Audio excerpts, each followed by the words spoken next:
ॐ कृष्णाय वासुदेवाय हरये परमात्मने प्रणतक्लेशनाशाय गोविंदाय नमो नमः। गजेंद्र मोक्ष का पाठ प्रारंभ कर रहे हैं। श्री शुक उवाच एवं व्यवसितो बुद्ध्या समाधाय मनोहृदि जजाप परमं जाप्यं प्राग्जन्मन्यनुशिक्षितं। गजेन्द्र उवाच ओं नमो भगवते तस्मै यत एतच्चिदात्मकं पुरुषायादिबीजाय परेशायाभिधीमहि यस्मिन्निदं यतश्चेदं येनेदं य इदं स्वयं योऽस्मात् परमाश्च परस्तं प्रपद्ये स्वयंभुवं यः स्वात्मनीदं निजमाययार्पितं क्वचित् विभातं क्वच तत्तिरोहितम् अविद्वदृक्षाक्षुभयं ददीक्षते स आत्ममूलोऽवतु मां परात्परः कालेन पञ्चत्वमितेषु कृत्स्नशो लोकेषु पालेषु च सर्वहेतुषु तमस्तदासीत् गहनं गभीरं यस्तस्य पारे विविराजते विभुः न यस्य देवा ऋषयः पदं विदुर्जन्तुः पुनः कोर्हति गन्तुमीरितुं यथा नटस्याकृतिभिर्विचेष्टतो दुरत्ययानुक्रमणः समावतु दिदृक्षपो यस्य पदं सुमङ्गलं विमुक्तसङ्गा मुनयः सुसाधवः चरन्त्यलोकव्रतमं व्रणं वने भूतात्मभूतः सुहृदः समे गतिः न विद्यते यस्य च जन्म कर्म वा न नामरूपे गुणदोष एव वा तथापि लोकाप्यसम्भवाय यः समाययातान्यनुकालमृच्छते तस्मै नमः परेशाय ब्रह्मणेऽनन्तशक्तये अरूपायोरुरूपाय नमः आश्चर्यकर्मणे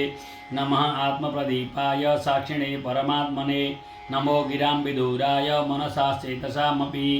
सत्येन प्रतिलभ्याय नष्कर्मेण विपश्चिता नमः कैवल्यनाथाय निर्वाणसुखसंविदे नमः शान्ताय घोराय मूढाय गुणधर्मिणे निर्विशेषाय साम्याय नमो ज्ञानघनाय च क्षेत्रज्ञाय नमस्तुभ्यं सर्वाध्याख्याय साक्षिणे पुरुषायात्ममूलाय मूलः प्रकृतये नमः सर्वेन्द्रियगुणद्रष्टे सर्वप्रत्ययहेतवे असात्ताच्छाय युक्ताय सदा भाषेते नमः नमो नमस्तेऽखिलकारणाय निष्कारणाय अद्भुतकारणाय सर्वागमाम्नाय महार्णवाय नमोपवर्गाय परायणाय गुणार्णिच्छन्नचिदुष्मपाय तक्षोपविस्फुर्जितमानसाय नष्कर्मभावेन विवर्जितागम स्वयं प्रकाशाय नमस्करोमि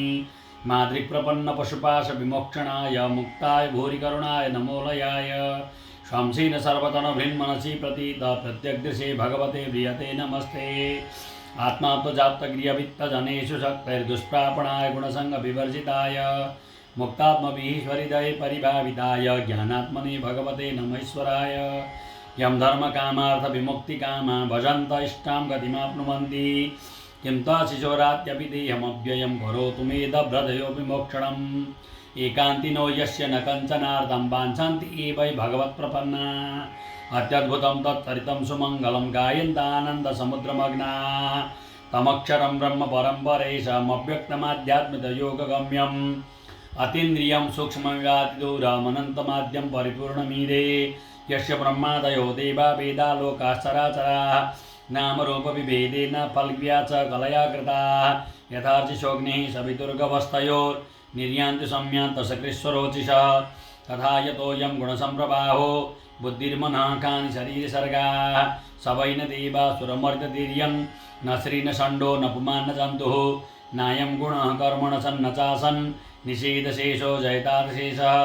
जिजीविषेणाहमिहामुयाकी मन्तर्बहिश्चावृतये भयोन्या इच्छामि कालेन न यस्य विप्लव तस्यात्मलोकावर्णस्य मोक्षं सोऽहं विश्वसिजं विश्वम् अविश्वं विश्ववेदसं विश्वात्मानमजं ब्रह्म प्रणतोऽस्मि परं पदं योगरन्धितकर्माणो हृदि योगविभाविते योगिनोऽयं प्रपश्यन्ति योगेशं तं नतोऽस्म्यहम् नमो नमस्तुभ्यमसह्य वेग शक्तित्रयाय अखिलदेगुणाय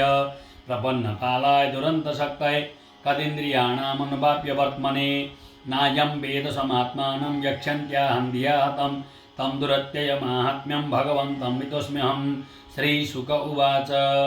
एवं गजेन्द्रपुंवर्णितनिर्विशेषं ब्रह्मादयो विविधलिङ्गविदाभिमानाः नैते यदोपससि पूर्णिखिलात्मकत्वात् तत्राखिलामरमयो हरिराविरासी तं तद्वदार्थमुपलभ्य जगन्निवासः स्तोत्रं निशम्मिति विजयी सह संस्तुपद्भिः छन्दोमयेन गरुडेन समुह्यमान चक्रायुधो भगमदासु यतो गजेन्द्रः शोद्धः सरस्वरूबलेन गृहीतार्धो दृष्ट्वा गौर्त्मतिहरिं खौपातचक्रं उक्षिप्य साम्बुजकरं गिरिमाहकृच्छा नारायण अखिल गुरो भगवन् नमस्ते तं वीक्ष्य पीडितमज सहसावतीर्य सग्राहमाशु सरसः कृपयोज्जहार ग्राहाभिपाटितमुखादरिणा गजेन्द्रं सम्पश्यतां हर्यमुमुचुतु श्रियाणाम् ओं जय जय श्रीमद्भागवते महापुराणे पारमहंस्यां संहितायाम् अष्टमस्कन्धे गजेन्द्रमोक्षणे तृतीयोऽध्याय हरये नमः।